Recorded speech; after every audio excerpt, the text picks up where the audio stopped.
Gusto lang. Pag may problema tayo, pag may pagsubok sa buhay, kahit Christian na, sinisisi demonyo. Na-notice na ba yun? Marami ako naririnig na demonyo kasi talagang lakas. Sinisisi yung demonyo, mga kapatid. Stop!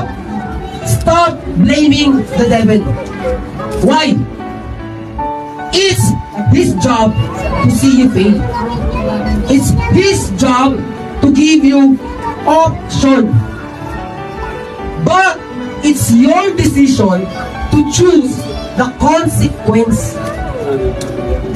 Na-imagine ko yung demonyo siguro, nag-dansan na eh.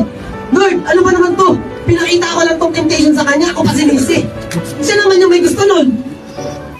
Wah, siguro yung demonyo nire-review ka na. Ito yung taong to sinisisi ako na sinisisi pag may problema.